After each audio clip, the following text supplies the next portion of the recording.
go through a vibration test to make sure we can survive the rocket launch. We'll also do some thermovac testing to make sure we have all the capabilities at both hot and cold. Once we get through all that, we test and make sure we still have functionality. So that's once we get through all that, we're confident that we're ready to launch. Of course, the biggest test of all is the actual rocket ride tomorrow. This is showing once we get there, we get docked on space station. You saw some of the acrobatics that go along with that. We'll go through a similar robotic install for Raven. And this is an image of how we will track the visiting vehicles coming in, switching between the sensors and using that input to track it to birth. Looking forward to this. We should be up there in the next couple days, and if all goes to plan, we will, first thing we see leave is the Dragon capsule that we came in on, so stay tuned. Or by placing the LIS instrument on the International Space Station, we can not only continue that 17-year record of tropical lightning measurements, but we can also expand the latitudinal coverage to latitudes that were not possible to see from the trim spacecraft. In addition, we're excited that this instrument and the measurements from this instrument can be used to help calibrate and validate the new geostationary lightning mapper. This was an instrument that was launched in November on NOAA's newest weather satellite, the GOES-16. However, one of the most important science objectives for this mission is to better understand the processes that create lightning, and also the connections between lightning and subsequent severe weather events. And NASA recently just experienced one of these in one of its facilities when they had a damaging tornado. So our improved understanding will lead to improved weather forecasts, and this will lead to saving lives and property here in the United States and also elsewhere in the world. Could I have my first video, please? So once the LIS is delivered to the International Space Station, like SAGE, it will be robotically transferred to a position on the outside of the space station where it can continuously observe the lightning as the space station orbits the Earth. What LIS actually measures is the amount, rate, and radiant energy of lightning. And it does this both during the night and day, and it does it with high detection efficiency. And what that means is that about 90% or more of the lightning that's within the LIS field of view is detected by this instrument. One of the very unique features of this instrument, however, is that it's able to detect the lightning during the daytime. Conventional cameras cannot see lightning during the day. And it does this by using a narrowband, near IR channel and special processing to extract the weak lightning signal from the very strong solar light that's reflected off the clouds. Could I have the next video, please? So this video shows what lightning looks like from space, taken from the International Space Station.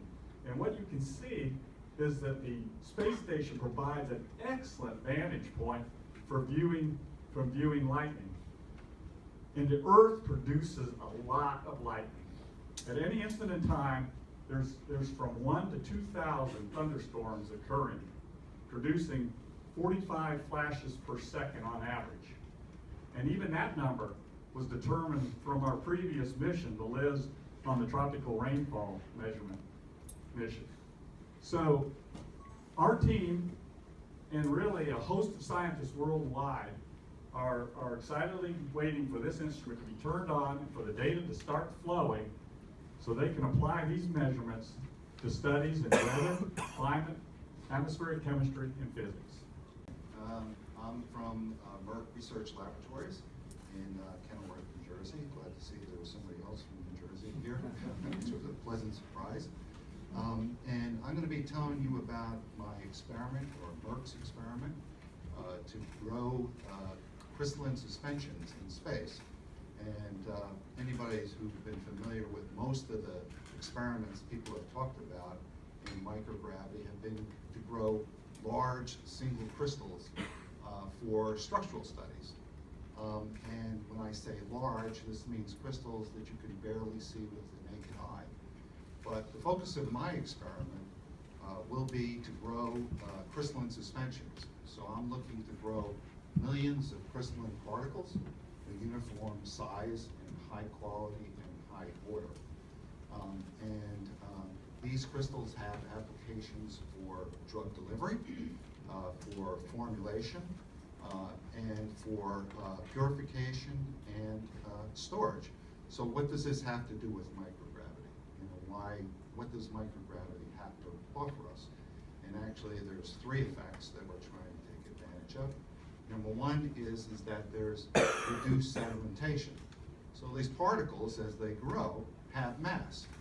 And then as they grow in the solution, they tend to sediment, and there's turbulence around those particles. And that turbulence causes the particles not to be as high ordered as they could possibly be, okay? And the second effect is that there's minimal convection currents. And the way I look at this is that if you ever look at a pot boiling and you see that swirling that's in that pot, that's due to, that's a gravity-driven process where there's not a uniform temperature gradient in that solution. Fortunately, in microgravity, what you get is you get a uniform temperature gradient throughout your solution.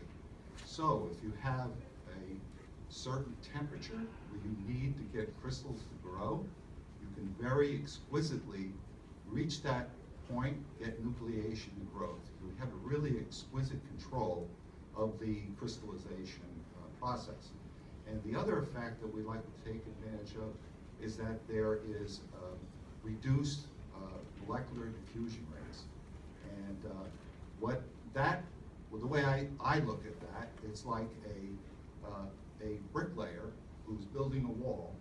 And if he's got to do it quick, what it does is the bricks aren't nicely gapped with cement in between them, and the wall is kind of crooked. If you can slow that process down, bring in bricks one at a time and have a nice order, you're going to have very nice, well-ordered crystals of high purity. So that's our goal that we're trying to do here. The protein that we're flying for this experiment is actually a very important new drug product from Merck. It's called Keytruda, and that's our anti-PD-1 therapy. PD-1 is our program death protein. This drug helps your immune system, it orchestrates your immune system to detect, fight, and destroy tumor cells. All right, so let me just quickly show you some of the hardware that we're flying. All right, the first hardware is the protein crystallization growth box, all right? And then this is the 6-pack, so there's 5 of these 6-packs in here, all right? And then there are 6 individual chambers in here. And each one of these chambers, there's a tiny little insert where we put the protein and a little bit of precipitant, and then below that is precipitant that's there. And what happens is on launch, that insert is turned sideways, so it's protected, all right? And then once the astronaut gets up there, he just turns the crank and turns that insert in vapor contact with the solution below. And what will happen over time is that drop will shrink, and if we're fortunate and conditions are right, we'll get crystals to grow, okay? All right, the other hardware that we're flying is called the protein crystallization facility, which is an aluminum box that's under vacuum, and then there's individual 1 ml bottles that are in there. And this is where temperature comes in. We have our monoclonal antibody in there, and we have our precipitant in there, and the aluminum cap with the change in temperature. This is in an incubator. We can get a nice temperature gradient across that bottle, and that's how we hope to get really high quality, pure protein to crystallize.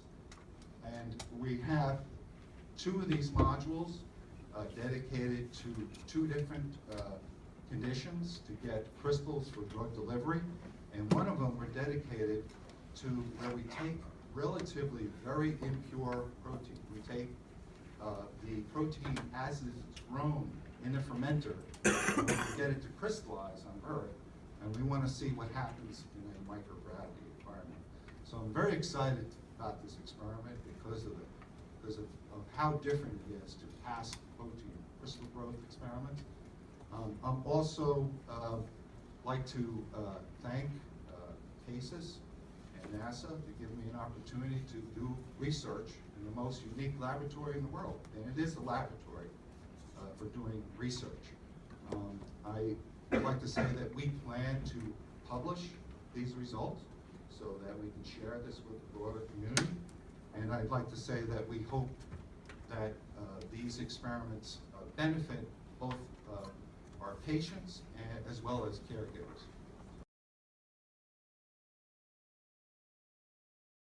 Come here, Gary. I want to get a selfie with social media in the background.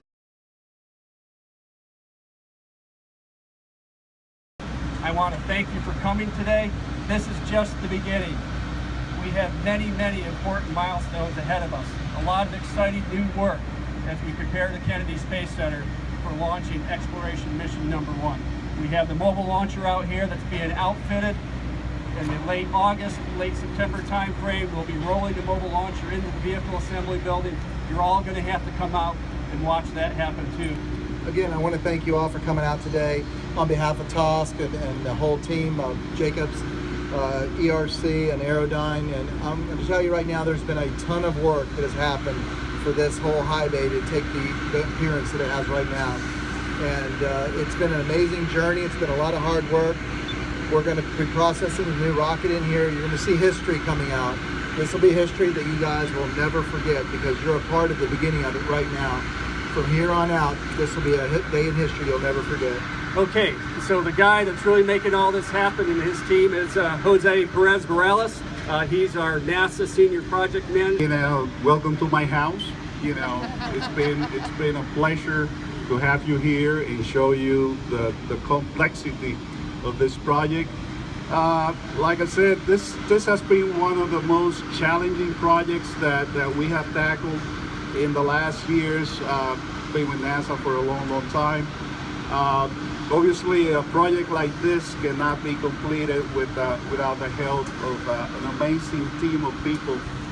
The project is basically on the last leg. All the platforms are installed, and we're in the process of basically testing and punching out the platforms. Hopefully by the end of this month, we'll get the first level turned over to NASA in the middle, and the rocket will be assembled right in the middle. The purpose of the platforms is basically to surround the rocket so the operators, you know, Gary and his people, can work around the rocket and do all the connections that they have to do.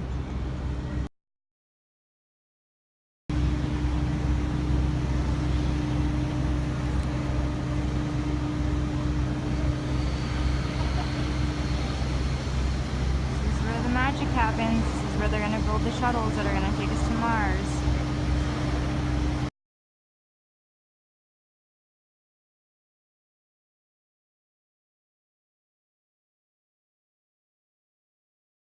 In terms of technology, the avionics bays for the space shuttle, right? We had to carry like 3-4 of everything because it's a human-rated system. We had to have a lot of redundancy. I mean, the avionics bays, the boxes that made the shuttle function, filled 3.5 bays, and they weighed hundreds and hundreds of pounds and took up an enormous amount of volume. And now we sort of do all that in the space of a shopping cart. So if you have to look at, and what does the difference mean? The difference means capability. It means I can take more mass to orbit. I can fit more things when I go. You know, I don't have to eat my meals out of a toothpaste tube. So it actually, I think, really enhances our ability to go, not just go to space, but to do things when we get. You know, I had a great friend, his name was Don Pettit, who's still an astronaut, and Don said, if they would let me immigrate to space and take my family, I would go. So there is, like I said, it's like a compelling environment, like being on a ship at sea. It's so different. But I think that we do need to eventually look beyond our planet, and not to say we're using it up, but it's our sort of a destiny to explore. I mean, we've been to the North Pole, the South Pole, we've been to the bottom of the ocean. You know, what's next? And it's just so intriguing. It's like the last, it's like the last frontier. I've heard that before. but what's there? You know, are we alone in this tremendous universe? You know, I mean, what happened on Mars? You know, millions of years ago. Where did the oceans go? And is there anything left? People want to know. I want to know. Through it, there's a forward heat shield that you can't see. The forward heat shield would actually be another truncated cone that would sit on top of this. When that comes off, and there's two small parachutes that pull that off, that would expose all the main parachutes and the drogue chutes underneath. Then we'll jettison the forward heat shield. Two drogue chutes come out, which I say are small. They're really not small. They're probably about 10 feet in diameter. They slow the vehicle down slightly, make sure it's oriented in the right direction as we get ready to deploy the main chutes. We'll hold on to those drogue chutes from about 28,000 feet down to about 8,000 feet. We jettison the drogue chutes, and then mortars fire to pull out the three main chutes. So that's the way the whole sequence, the recovery sequence will go. And then about 2 weeks after landing, we're going to bring the vehicle back.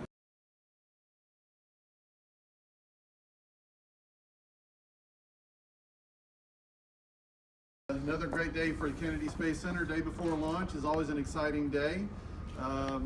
It's a historic day for us as well, because we have been working for the last 7 years to create a multi-user spaceport. We've actually been acting like a multi-user spaceport. We've been a multi-user spaceport for the last several years.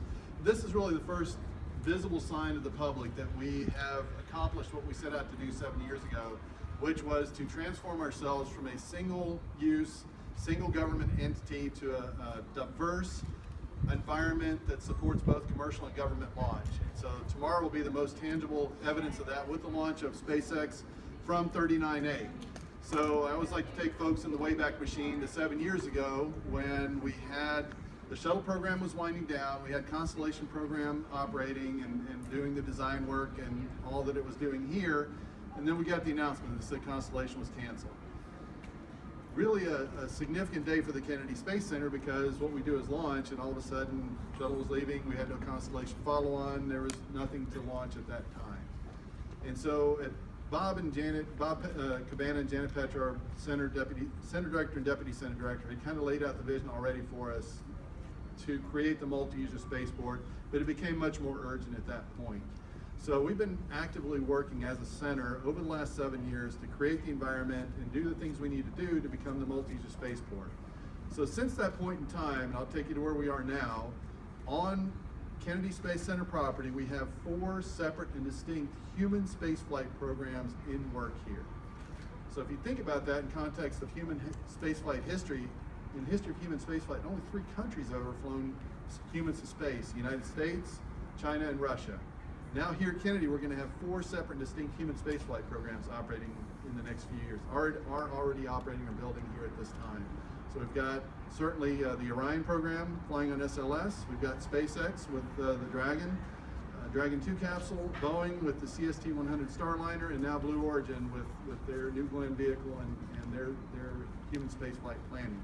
So it really is a tremendous time to be here at Kennedy Space Center. We have so much activity going on here. There's been a sea change in the way in which we do business. We've significantly reduced requirements for commercial companies. So when SpaceX is operating on 39A, Boeing behind us operating in what is now the Commercial Crew and Cargo Processing Facility, or C3PF, Blue out in Exploration Park, they are working under a set of requirements that has gone down from well over in the thousands of requirements during the shuttle program to about 55 safety requirements from a KSC perspective. Of course, they still have to follow all the federal laws that anybody else has to follow, like OSHA and EPA and things like that, but we're not mandating that as Kennedy Space Center. So we have created a truly commercial environment here at the center, one in which that allows these companies to operate the way that they want to operate at the speed at which they want to operate. We provide a lot of support services that Nancy will talk about shortly, but again, the important part for us was creating that environment, creating that multi-user spaceport, and transforming ourselves to become the entity that we are now. Human spaceflight programs are going to be operating here vastly different than it was during the shuttle days. So we need to be mindful of how each other operates, almost like a homeowners association. How do we interact safely together and not step on each other's toes and enable each other to be successful? So that's one of the roles of my organization. In addition to providing some of the standard services that they need, for instance, fire and security, we still respond to them in their facilities. We are that central municipal service, if you will, for them. Things like propellants servicing that they need for their launches. But we want them to then, in their own facilities, be able to operate autonomously. And we don't tell them how they need to operate. We don't force their schedules. We don't work their schedules. But if they're doing operations that could impact the greater spaceport outside their fence line, if you will, outside their facility, then we ask them to work with us. We have an integrated schedule that we manage across the entire spaceport. All the partners participate in that, and they come in and they tell us, hey, we're going to be doing hazardous ops out at Pad A today, and we need a roadblock, and we'll go out and set that up for them and communicate that to the rest of the partners so that they understand what's going on, and they don't try and do something right on top of that, or that could be in conflict, or might need the same resources. There's limited resources out here. When we talk about, you can see running along out there our pipelines that provide a lot of the commodities, the gases and fluids that they need. There's limited capacity in that.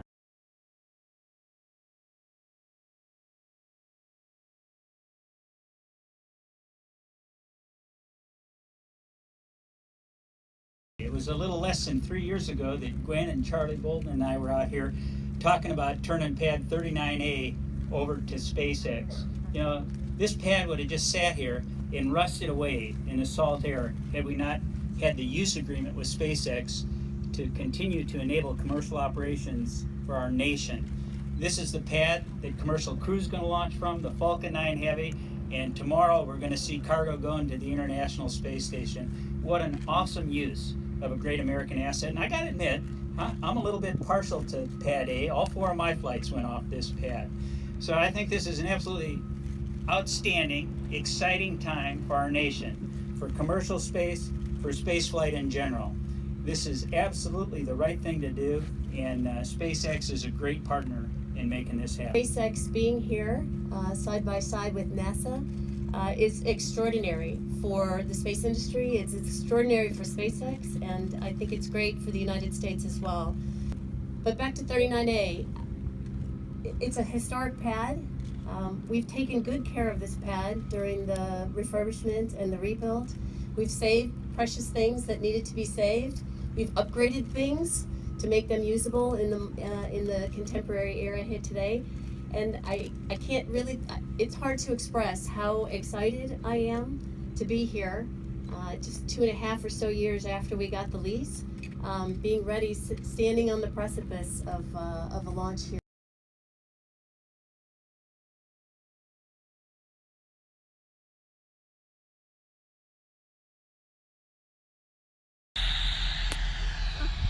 I don't know if you guys can hear that, but we're outside where the rocket's going to be launched later today. It's amazing. It's launch day. I'm here with NASA Social. I'm going to turn the camera so you can see the countdown clock. So excited for today.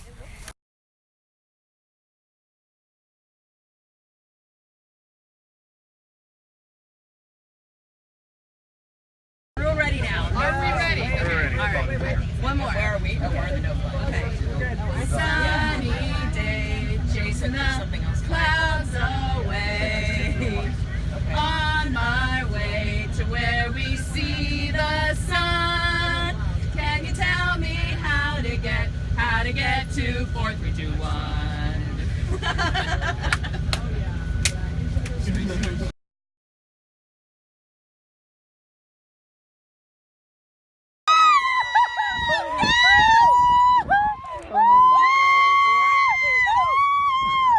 There's a sound. Listen, guys. Whoa! Feeling everybody.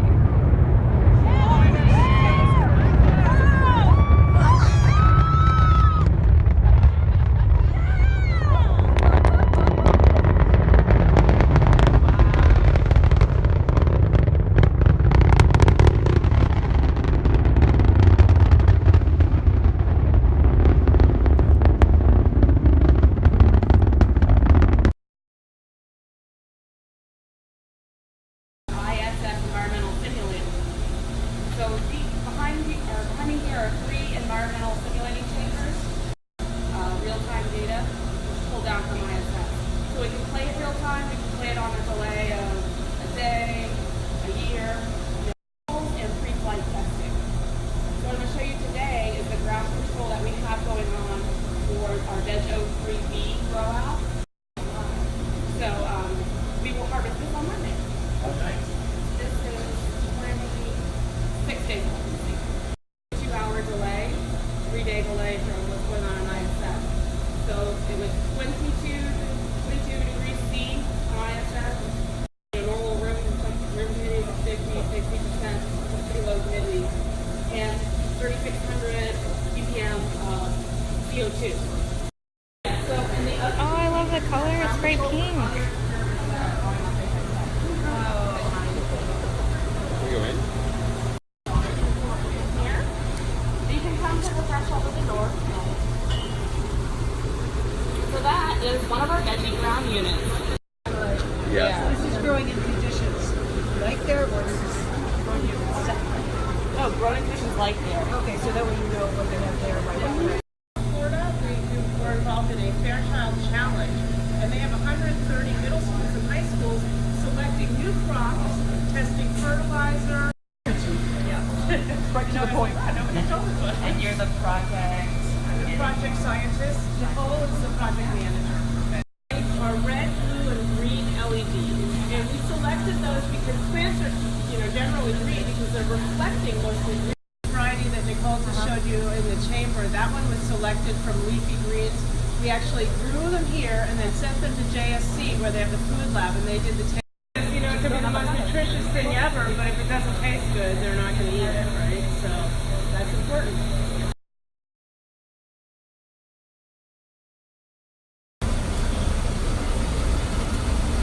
This is so cool. I'm Brian Onate. I'm the NASA project manager for Advanced Life Habitat. What you're looking at right here is the high fidelity prototype that we built, planned payload ever to be on ISS. So everything that they've done in the past has always been a smaller little module, kind of that, well, whenever we've grown plants before in the past, we've only been able to grow 2 weeks of it, and they only get to a certain maturity. With plant habitat, we can actually go from seed to seed. We have that little gooseneck arm right there. That's our leaf temperature sensor, so we can actually measure the temperature of the leaves. And in the bag, we have 2 cameras. We have a color camera, 90% of the red light or the red wavelength, and they need about 10% of the blue. So that's where you get that pink-purple look to it. The ISS cabin, temperature, humidity, and CO2. Plant habitat, we generate our own temperature, our own humidity, and our own CO2. So boxes here, these are our environmental control systems. That actually controls our temperature and humidity. What's good about it is we can provide water into the system. We have our 3 main subsystems, our power system, our water system, and our computer. Our computer's called the farmer because we had to come up with something clever. We have 2 CO2 bottles, so again we provide our own CO2, and we have a 3-liter reservoir. So we have 2 liters of supply and 1 liter of everything we capture. Right? How much water do I really need? What kind of light do I need? How can I learn the water, the atmosphere, and the light? You just do the ratio, right? We also have the capability, typically we just provide regular water, but we can also put like a nutrient bag in line. As you can see, it has a ruler there, so that light shade will go right here. So as the plants grow, we try to put rulers everywhere so we can see how things are happening. So they're gonna do like an omics study. So omics study where they're gonna go across 3 different ohms. The challenging part that we've noticed at first was the water, the tubes. Trying to figure out what pore size we wanted in the watering tubes. So we picked a variety.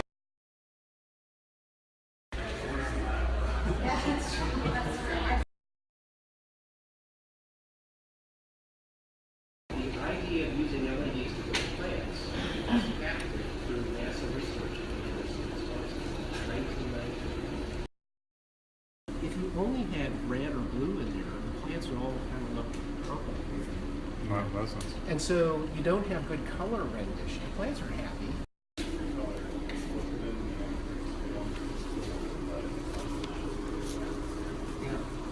love that it's all pink. It's so cute. So these plants here, I know they look like a crazy color, but here's the cool part of the snap. You guys see that bucket in the back? That's Martian soil. It's amazing.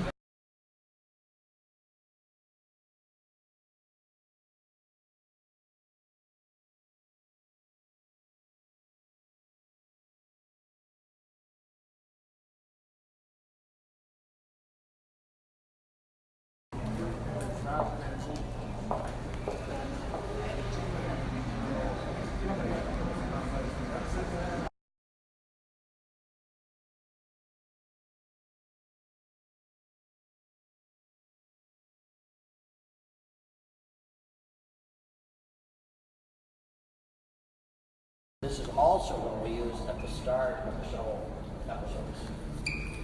Now you'll see those nice big switches. You can go click, click, click, and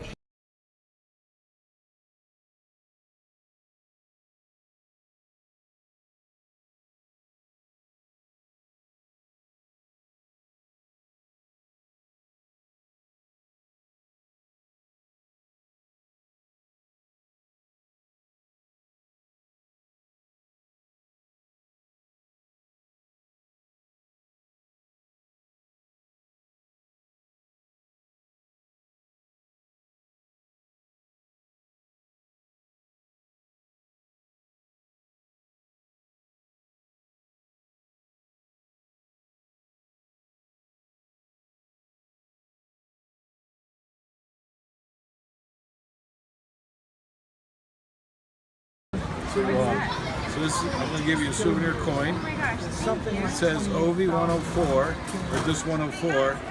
That was the tail number of this ship, because they all had tail numbers just like jets are being built. They give them a number.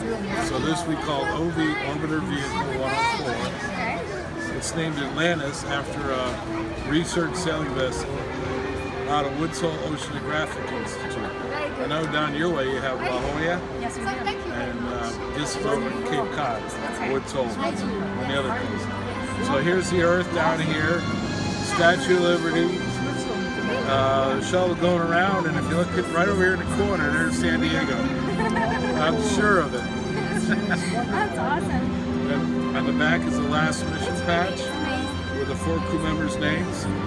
The date of July 8th, 2011 was the last launch date of any shuttle. It was Atlantis, 5.5 years ago now. And it was the 135th shuttle mission. So it was called STS, Space Transportation System 135. So there you go.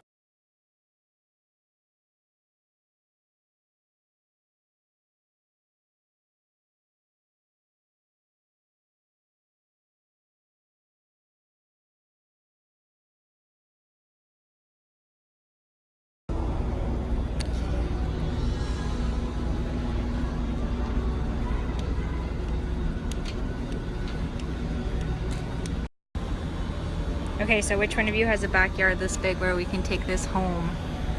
Oh my gosh, it's huge. Every time I see these, they always remind me of a Dalek. All you need to do is add the little bubbles on the side and turn it over.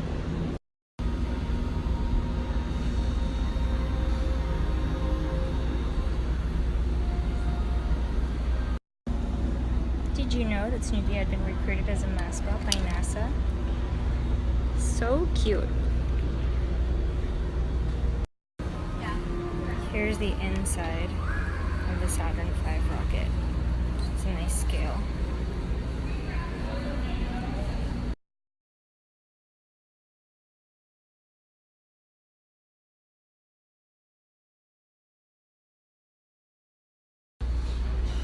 This is so cool. You can actually see through this little window what it would have been like for the astronauts when they were inside.